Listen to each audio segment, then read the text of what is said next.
Hello, great morning guys. I am Kiran Mehta and now we are start our English journey. Guys, આજના લેક્ચરની અંદર આપણે ટેન્સીસના બધા videos છે complete કર્યા. તો આજના આ લેક્ચરના ટેન્સીસ ઉપર વધુમાં વધુ કંટ્રોલ લાવવા માટેની એક ઈમાનદાર કોશિશ કરીએ છીએ. કઈ રીતે તો જોઈએ. હવે જો આજે કરવાનું છે શું તો કે એટલું એક્સપેક્ટેશન છે કે લાસ્ટ લેક્ચરમાં પ્રીવિયસ લેક્ચરમાં મેં એક એવું હોમવર્ક આપ્યું હતું કે બધા ટેન્સીસની ફોર્મ્યુલા છે એ અપ ટુ ડેટ રટવાની છે. તો જો રટાઈ ગઈ હોય તો એવા એક્સપેક્ટેશન સાથે આજનું કામ ચાલુ કરીએ આપણે. એમાં સૌથી પહેલાં શું તો કે બધા ટેન્સ 12 ટેન્સ છે ને એની ખાલી અફર્મેટિવ ફોર્મ્યુલા હકાર વાક્યની 12 ટેન્સીસ છે તો 12 અફર્મેટિવ ફોર્મ્યુલા થાય એની. તો એક એક્ઝામ્પલ સહિત ઇંગ્લિશ અને ગુજરાતી સેન્ટેન્સ સહિત અને એની ફોર્મ્યુલા સહિત આપણે થોડીક પ્રેક્ટિસ કરીએ એન્ડ ચેક યોર નોલેજ. હવે જો બધાના અફર્મેટિવ સેન્ટેન્સ એટલે શું? ખાલી હકાર વાક્ય. કઈ રીતે તો કે જોઈ લે. જો કે પહેલાં 4 પ્રેઝન્ટ ટેન્સના અફર્મેટિવ, પછી 4 પાસ્ટ ટેન્સના અફર્મેટિવ હકાર વાક્ય અને 4 ફ્યુચર ટેન્સના અફર્મેટિવ. હવે ગુજરાતીમાં જોઈએ પહેલાં તો કે તે રોજ જમે છે તો એ સિમ્પલ પ્રેઝન્ટ થયું. તે જમી રહ્યો છે તો એ પ્રેઝન્ટ કન્ટિન્યુઅસ થયું. તેણે હમણાં જ જમી લીધું છે તો એ પ્રેઝન્ટ પરફેક્ટ ટેન્સ થયો. અને હું એમ કહું કે સવારથી જમી રહ્યો છે તો એ પ્રેઝન્ટ પરફેક્ટ કન્ટિન્યુઅસ થયું. એ જ રીતે પાસ્ટ ટેન્સ લઈએ. એક વર્બ લો જ ખાલી જમવાનું એટલે થોડીક પકડ આવે એટલા માટે. હવે પાસ્ટ ટેન્સમાં આ ઈટને જ જમવાને જ મારે વર્બ લેવું હોય તો કઈ રીતે? તો એનું ગુજરાતી શું થાય? 4 પાસ્ટ ટેન્સની અંદર ભૂતકાળની અંદર તો કે હું ગઈકાલે જમી હતી તો એ સિમ્પલ પાસ્ટ છે ને, ગઈકાલની વાત હતી સિમ્પલ. પછી રહ્યું ને હતા હતી શબ્દ હોય કે મીન્સ કે હું ગઈકાલે આ સમયે જમી રહી હતી તો એ પાસ્ટ કન્ટિન્યુઅસ ટેન્સ થયું. મેં ગઈકાલે મીન્સ કે 2 ક્રિયાની વાત થઈ હોય પાસ્ટની અંદર કે ગઈકાલે તમે આવ્યા એ પહેલાં મેં જમી લીધું હતું તો એ પાસ્ટ પરફેક્ટ ટેન્સ થયો. અને હું એમ કહું કે હું સવારથી જમી રહી હતી તો એ પાસ્ટ પરફેક્ટ કન્ટિન્યુઅસ થયો. એ જ વર્બને એ જ વર્બ લઈ અને 4 ફ્યુચર ટેન્સમાં જો મારે હકાર વાક્ય બનાવવું હોય ઈટ લઈને તો કઈ રીતે બને? તો કે હું આવતીકાલે જમીશ, હું આવતીકાલે આ સમય જમી રહી હોઈશ, રહ્યું કન્ટિન્યુઅસમાં આવે. ગુજરાતી સેન્ટેન્સમાં કંઈક કામ પૂરું થવાની વાત છે, મેં આવતીકાલે 2 વાગ્યા પહેલાં જમી લીધું હશે તો ફ્યુચર પરફેક્ટ ટેન્સ. અને 2 કલાકથી જમી રહ્યો હશે, રહ્યું અને થી શબ્દની સાથે સમય હોય તો એ કોઈના કોઈ પરફેક્ટ કન્ટિન્યુઅસ ટેન્સ હોય. તો આ ગુજરાતીના 12 ટેન્સીસ મેં કીધા ખાલી અફર્મેટિવ સેન્ટેન્સ. તો એનું રિવાઇઝ કરી લઈએ. એની ફોર્મ્યુલા 12 ફોર્મ્યુલા અફર્મેટિવની જોઈએ. એ શું તો કે સિમ્પલ પ્રેઝન્ટ ટેન્સની અંદર તમને ખબર છે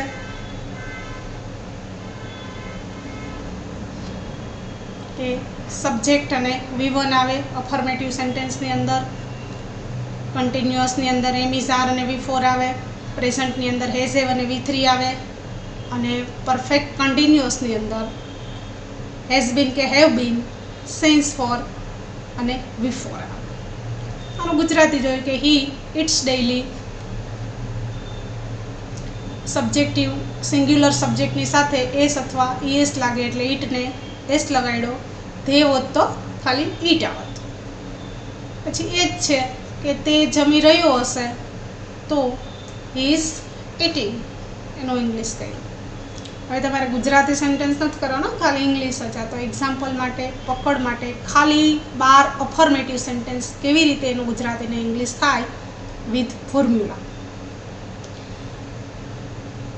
અને હું એમ કહું કે he has been eating since morning તો એનું ગુજરાતી થાય કે તે સવારથી જમી રહ્યો હશે. એ જ રીતે પાસ્ટ ટેન્સ લ્યો તો એની ફોર્મ્યુલા શું હોય સિમ્પલની? હવે તમારું કામ ઇઝી કરી દીધું છે મેં. બધી ફોર્મ્યુલા એકસાથે જોજો સબ્જેક્ટ અને V2 હોય, કન્ટિન્યુઅસમાં વોઝ વર અને V4 હોય, પરફેક્ટમાં બિફોર કે વેન હોય તો પહેલાંનું પરફેક્ટમાં બને, પછી સિમ્પલ પાસ્ટમાં બને, એથી ઊંધું હોય તો એથી ઊંધું થઈ જાય પછી શબ્દ આવતો હોય તો. અને પરફેક્ટ કન્ટિન્યુઅસની અંદર હેડ બીન, V4 અને સેન્સ અથવા ફોર હોય.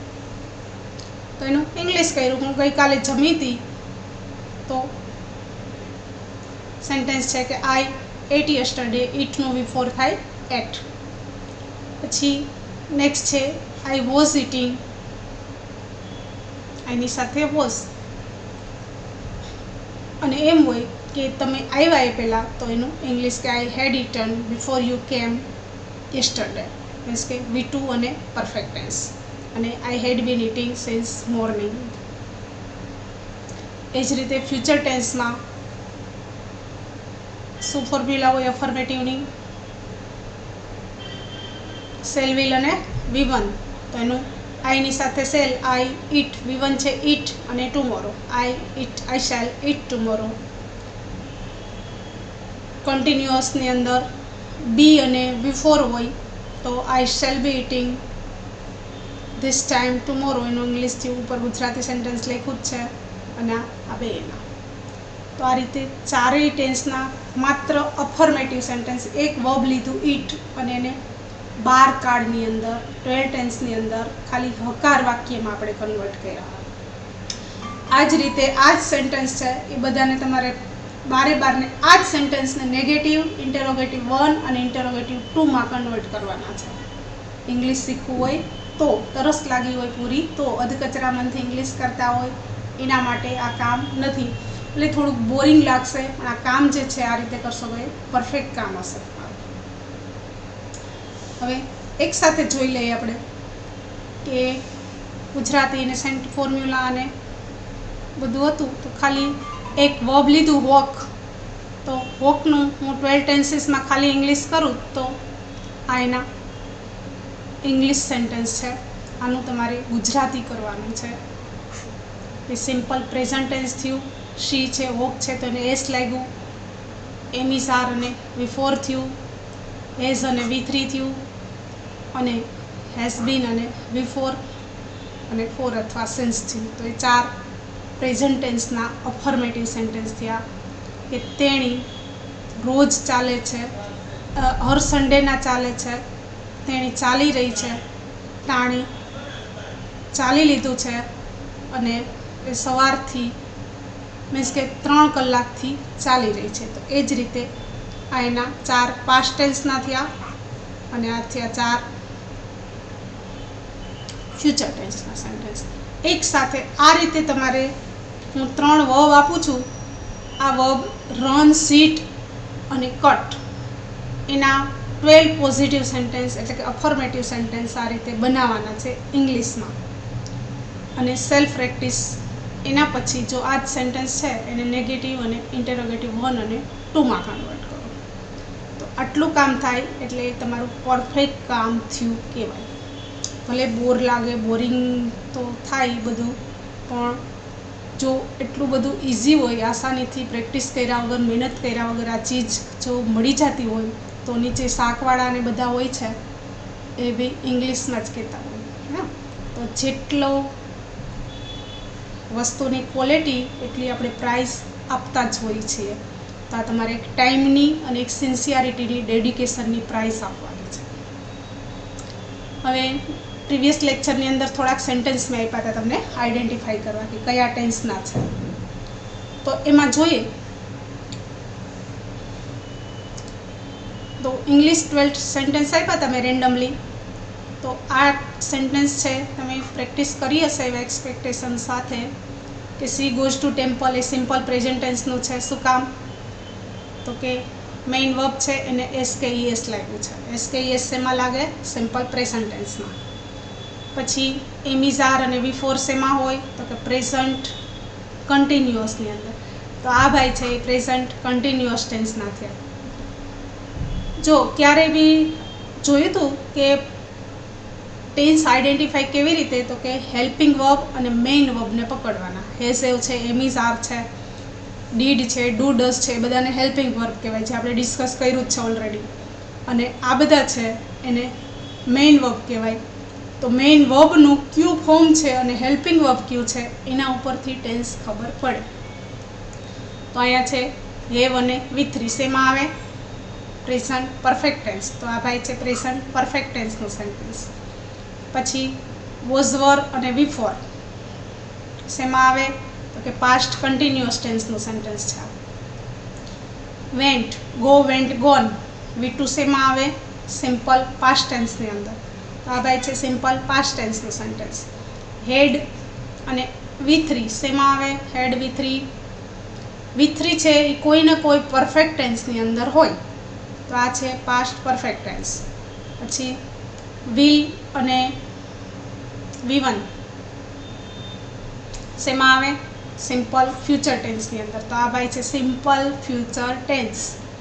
પછી has been running fast since 4 આવે એટલે ખબર જ પડે કે યા તો પ્રેઝન્ટ પરફેક્ટ કન્ટિન્યુઅસ હોય યા પાસ્ટ પરફેક્ટ કન્ટિન્યુઅસ હોય. ફ્યુચરમાં શું આવે? સિન્સને બદલે. તો આ જે છે હેઝ છે એટલે આ છે પ્રેઝન્ટ પરફેક્ટ કન્ટિન્યુઅસ. હેડ હોત તો પાસ્ટ પરફેક્ટ કન્ટિન્યુઅસ. પછી આ સેન્ટેન્સ છે સિમ્પલ. ડીડ શેમાં આવે? શેમાં આવે did? Simple past tense negative અને ઇન્ટેરોગેટિવમાં. ડીડ અને V1 નોટ V2. તો આ છે સિમ્પલ પાસ્ટ ટેન્સ. ડઝ છે સિમ્પલ પ્રેઝન્ટ ટેન્સ. હેવ અને V3 છે પ્રેઝન્ટ પરફેક્ટ ટેન્સ. અને શેલ હેવ બીન ટીચિંગ છે અને ફ્રોમ છે તો ફ્યુચર પરફેક્ટ કન્ટિન્યુઅસ ટેન્સ. જો બહુ ઇઝી એવા જ સેન્ટેન્સ હતા. કોઈને પણ કંઈ ડાઉટ હોય પ્રીવિયસ લેક્ચરમાં તો આની સાથે કમ્પેર કરી લ્યો, અને કાંઈ બી પ્રોબ્લેમ હોય તો you can tail me on comment. હવે ગુજરાતી સેન્ટેન્સ લઈએ. એ નરેન્દ્ર મોદી આવતીકાલે અહીં આવશે. ક્યુ ટેન્સ છે? સેન્ટેન્સ કયા ટેન્સનું છે? આવતીકાલની વાત છે. સિમ્પલ પ્રેઝન્ટ ફ્યુચર ટેન્સ આવશે. હું 15 વર્ષથી એકેડેમિક કાર્ય કરી રહી છું. રહ્યું છાછે છું અને થી શબ્દની સાથે કોઈ સમય, તો પ્રેઝન્ટ પરફેક્ટ કન્ટિન્યુઅસ ટેન્સનો સેન્ટેન્સ છે. તેઓ પરમ દિવસે અહીં આવ્યા હતા. હવે પરમ દિવસ આવતો હોય ને ગયો હોય ખબર કેમ પડે? તો કે અહીંયા હતા છે જ, તો ગયા પરમ દિવસની વાત છે. તો આ ભાઈ છે સિમ્પલ પાસ્ટ ટેન્સનો સેન્ટેન્સ છે. આ છે મારા દાદા આવ્યા તે પહેલાં હું આવી ગયો હતો. બે ક્રિયાની વાત હોય અને છેલ્લે હતા હતું છે એટલે આ છે પાસ્ટ પરફેક્ટ ટેન્સની વાત. જે છે તમે રાત્રિના ભોજનમાં રોજ શું બનાવો છો? રોજ શબ્દ છે, છાછે છું છે સિમ્પલ પ્રેઝન્ટ ટેન્સ. આવતીકાલે આ સમયે મીરા પાકિસ્તાન જઈ રહી હશે. રહ્યું અને અને આ સમયે તો ફ્યુચર કન્ટિન્યુઅસ ટેન્સ. હોશિયાર થઈ ગયા. સૂર્ય પૂર્વમાં ઉગે છે, કયો ટેન્સ થયો? Simple present. સનાતન સત્ય હોય એ સિમ્પલ પ્રેઝન્ટમાં બને. એના રૂલે જોયા હશે જોજો કોમ્પિટેટિવ એક્ઝામવાળા. પછી મારો ભાઈ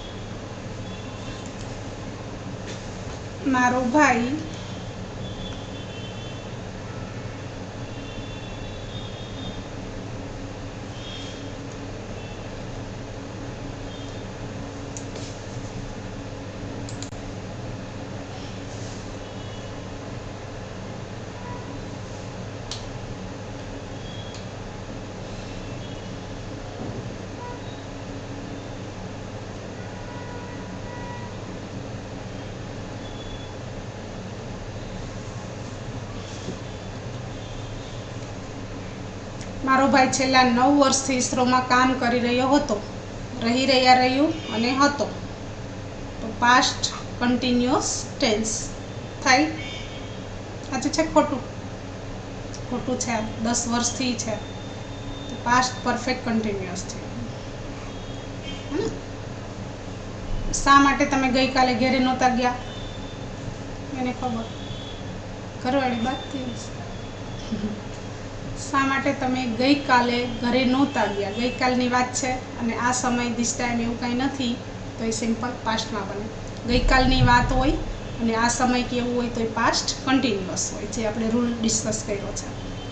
મારા નાના નાનપણમાં ખૂબ દોડતા હતા. શેમાં થાય?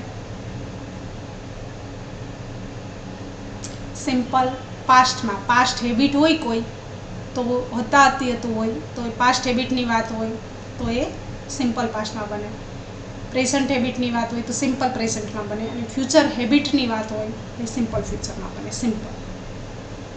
તો ગાઈસ, આટલું હોમવર્ક કરજો. તો અહીંયા આપણે ટેન્સીસનું એક રિવિઝન ટાઈપનું જે કામ હતું એ કમ્પ્લીટ કરીએ છીએ. અને નેક્સ્ટ લેક્ચરની અંદર થોડાક કોમ્પિટેટિવ એક્ઝામમાં કયા ટાઈપના ટેન્સીસ રિલેટેડ માત્ર ક્વેશ્ચન્સ પૂછાતા હોય છે એ ડિસ્કસ કરશું. તો have a nice day and good bye.